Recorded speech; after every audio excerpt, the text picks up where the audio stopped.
Well, welcome back. Welcome to 2025. We really made it. As I mentioned in my last video before I signed off for the year back in late November, I was going to have a new setup. So check out my cool little desk now. Got this nice comfy chair. Hopefully the leatherness doesn't interrupt my videos. But yeah, I feel like this is more of like a laid back, chill approach. Though I did enjoy standing for my videos. I feel like it helped with my lack of sit time. Now I have to just implement more walks in my day, I suppose. Anyway, that's besides the point. Welcome to 2025. We're kicking off our year. I'm not going to say strong, but we're kicking it off how it's meant to be kicked off. And I say this because I have a new and different approach on how to go about New Year's goals. I may make a blog post for it, so make sure that you're subscribed to my blogs for that. But I did already make some tweets about it, so feel free to read those on my Twitter, on my Instagram as well, as I put them on both platforms. But yes, as you're in that New Year spirit and you are setting new fitness goals, setting new health goals, I wanted to get in the mix early before you make a mistake that's going to get you frustrated and cause you to quit your journey altogether. So this video is going to be about, per title, why you can't starve your way into weight loss. I think while you are all out there starting new diets, doing low-cal stuff, cutting out your carbs, whatever you're doing, I think a common question we all get is, well, if I just eat less or don't eat at all, why aren't I losing weight? Why am I actually gaining weight? We're going to talk about that in this video. I made a new intro as well, so let's take a look at that. Cerebral flow in my head I go. Try reach me now, but my cell line's low. I keep it low, it's like where I go. Try teach me how, but I said I know.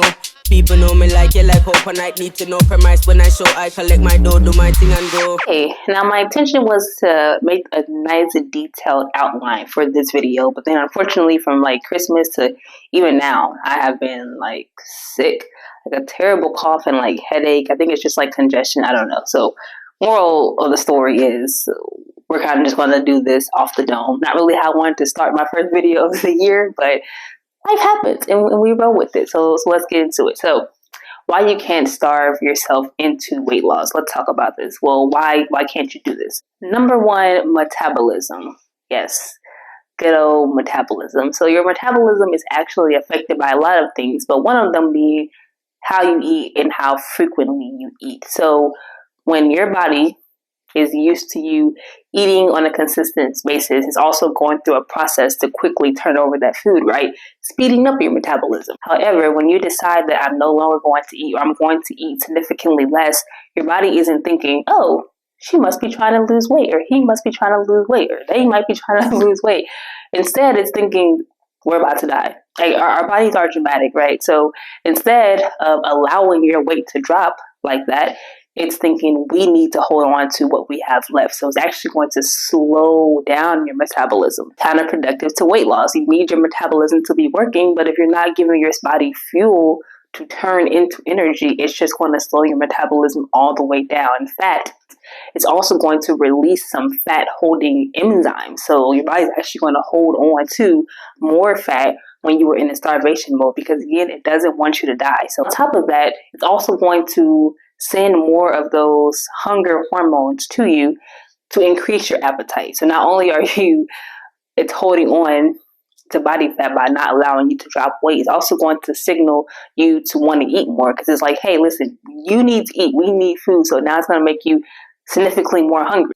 So this is why, one, you might experience weight gain because your body's actually holding on to more fat the less and less and less that you eat. So it's putting on the pounds because it doesn't want you to cease to exist. So that's the number one thing. And then number two thing is going to be super frustrating, because while you're in this very low caloric diet, your body's going to make you want to eat more. So you're going to be miserable the whole time because you're always going to feel hungry. Now, if you were someone who regularly ate very little, again, you're going to be used to that, so it's not going to feel so extreme. But when you go from eating 3 meals a day to 2 snacks to now eating like 1,000 calories maybe once or twice a day or not at all, your body's like, yeah, something's wrong and we can't do this. So is going to pretty much work against you, and that's not going to be beneficial for your goal. That brings me to my next point of unrealistic. You can only not eat for so long because, one, actually you will die, but because you're experiencing weight gain, you're experiencing extreme hunger, eventually you're going to go back to eating, right? So in a way, you kind of just put yourself through all that suffering for 1 to 8 weeks for nothing because you're going to quit because it's unrealistic. You're going to go back to eating. You're pretty much going to be right back to where you started. So there's no rhyme or reason of doing it at all. And then on top of that, when we're not eating, a lot of our just natural body processes begin to shut down. So you actually need the vitamins and minerals that are in food and water to process, to function. So when you're not doing that, you're not sleeping as good. Your body, your immune system is being shut down because, again, your body is putting so much energy into just trying to keep you alive that it no longer has the energy and or the vitamins, nutrients, and support it needs from food to help these things. And now you're getting sick more often. Now you're getting headaches more often. Now you're not sleeping. So not only is your weight being affected, but now your just general health is being affected, which is not good for you. I actually did take some nice handy dandy notes on this topic. So let's give those a little look to make sure I'm not missing any of the points I wanted to address. Yes, another point. So when your body is going through a period of starvation, it's first going to attack your fat stores, which is what you want, right? You're trying to lose that. But again, after a long period of time, it no longer wants to tap into those, and instead it begins eating into your bone and muscle tissue. So now you're experiencing muscle and skeletal degeneration, which is not good for your health, nor for your metabolism. In fact, the more muscle you have, the faster your metabolism is going to work. This is why strength training is a very important concept when it comes to weight loss, because you need to increase your muscle mass to speed up that metabolism. So if your muscle is declining, that is also adding to the slowing of your metabolism. And we don't want that. In addition to your bones degenerating, so now we're going to have early arthritis. We're going to have that bone on bone grinding. We're going to be losing cartilage in our knee and hip joints. And that's just a recipe for disaster either. So starvation isn't the answer for a lot of reasons. So let's do a little bit of a recap on why starvation. And when I say starvation, I also mean like literally not eating at all, but also eating so significantly low. Both of those are starvation. So why we can't starve ourselves into weight loss. Let's recap those. Number one, when your body is going through a period of starvation, it actually is going to hold on to body fat and or increase it in an attempt to not let you wither away and die. It gets stressed. Number two, it's going to slow down your metabolism again in an attempt to hold on to your store. So if it's burning things too quickly, but you're not eating anything, that's going to stress and worry your body. So it's thinking, well, I should slow down burning off this food because no food is coming in. Number three, your immune system, your muscle, your bones, your hair, nails, all of these processes in your body are also going to begin to decline because your body doesn't have the vitamins and minerals it needs to allow these processes to happen. But on top of that, you don't have the energy to put into that either. Lastly, it's just not realistic for you long term because you are also going to get tired of your weight going up. You're going to get tired of feeling sick and feeling fatigued. You're going to feel tired of always being hungry. You're going to revert back into a regular diet and or more, because after periods of starvation, what do? We gorge on food. We actually overeat. So that's why when you come off of these highly restricted diets and then go back into eating normally, normal is out the window. Now we're eating in excess, right? So now we're really packing on the pounds. So for all these reasons, we cannot starve ourselves into weight loss. Okay, KT. So, which to any new subscribers I may have, yes, that is my name, KT, and I'm a friendly neighborhood personal trainer. So just throwing it out there for all my new people. But yes, so KT, you're telling me I can't eat a very low calorie diet. I can't not eat at all. So what should I do instead? Well, I'm glad you asked because I love providing solutions. Number one, I want you to throw all the diets you've ever gone on in your life out the window. But before you throw them out, I want you to pick the best parts of each of those diets. Just pick them out because we're going to build a new diet. So what I mean by that is if you were on a keto diet and you really enjoyed not eating that many carbs and you enjoyed having a high protein diet, let's pull out high protein. If you are following a paleo diet and you really like the ancestral approach of eating lean meats and nuts and fruits and vegetables, stuff that comes naturally from the earth, let's pull that out of there. If you were doing a juice cleanse at one point, but you really enjoy waking up in the morning and like preparing a smoothie or something of the sorts, let's pull that out. We're going to build a new diet that works for you. And the reason we're going to do this is because, for one, when you like it, you're going to keep doing it. So that's why we're doing this. We want to build a diet that's going to last you from now until the rest of your life. Diet does not have an expiration date. We are changing your lifestyle. That's the only way this is going to work. You have to become a different person. About athletes or just people who are healthy in general, they're not on some kind of diet or some kind of program. They're literally just living their life. This is how they are. They are someone who likes to wake up in the morning and go for runs or go for walks. They are someone who doesn't really like deep fried foods and sugars and stuff because it makes them feel lethargic. They like to eat fruits and vegetables and drink water. They don't like the taste of alcohol, so they don't drink it. Like, this is just who they are. They're not doing something temporarily to get a result and then they're going to go back into the diet or lifestyle they prefer. No, this is what they prefer. And unfortunately, you're going to have to prefer it too, because you're going to have to do this for the rest of your life. So why not build something that's realistic and that you enjoy? And if I had to recommend something, I would recommend eating a diet that is high in protein and high in fiber. And by fiber, I mean whole grains, fruits, and vegetables. If you can focus on the main two of those, you'll be in good shape. We're going to reduce our added sugar, our refined carbs, and our added fat. So what that means is maybe we don't eat as much pasta or rice or snack cakes or donuts. We're reducing that to almost barely at all. Added sugar. So, again, those snack cakes or ice cream or, anything where you're going to the grocery store and you're looking at the nutrition label, we tend to focus on calories, but quality over quantity. So it doesn't matter if the calories are high, it's about what the calories are made of. So if you're looking at something and saying 30 grams of added sugar, that means on top of the sugar, because if you look at the carb section, like 40 grams of carb, it's going to say added sugar 36, right? That means that 4 grams of that was natural sugar, and then the other 36 was some added sugar. So whether that was honey or sugar or sativa, I don't even do that. I don't know where that came from. Stevia. So that means that we're literally adding a sugar base. And our bodies don't really need that much sugar. The natural sugars that we get from foods is good enough. So when you look at these nutrition labels, actually look at what the added sugar content is and keep that very low. I mean, under like 15 grams, really 10 even if you can. So we don't want to do added sugar. Added fat could be, let's say you bought some rolls, that goes with the refined carbs, but let's just say you really wanted some rolls. And then you take some butter and then you slap it on there. So first of all, if you ever made rolls, they're already putting a pound of butter in it. Like, you freeze and get the butter really cold, you cut it up in little cubes, you put it in the dough. So there's already fat in that. You don't need to go and slab on some more warm butter on top of that roll. Just eat it with the butter that was already added to it. So that's what I mean. Things like that. Like, you don't need to add more. If you are making some eggs in the morning, scrambling them, maybe find one of those spray butters that are 0 calories, 0 fat, 0 everything, and just spray that and then put your eggs in it. Yes, sometimes the butter does add a little extra flavor, but not that much, so you can do fine with a non-fattening butter. Now, let's go to beverages. Water is going to be your best source. Next is going to be coffee and tea.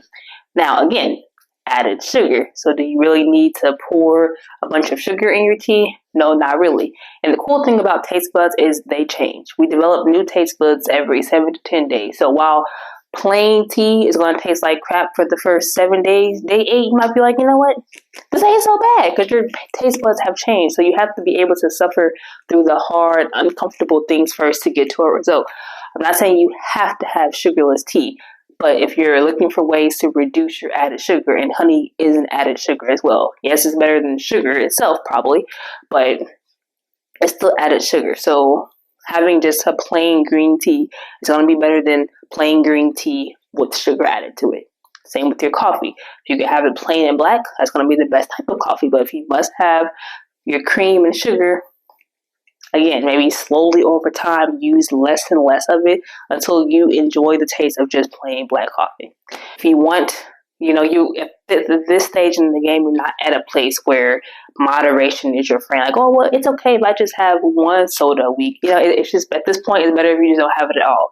And then once you become this new person, then if you still want to have that in your diet, you can. But I guarantee you with a 96% accuracy that you're not going to want it anymore. Like, it's just, you're going to taste it and be like, oh my God, this is so sweet. Like, it's going to be kind of nasty to you. So I would recommend that instead of trying that whole moderation thing. Okay, so we got our nutrition down. We got our beverages down.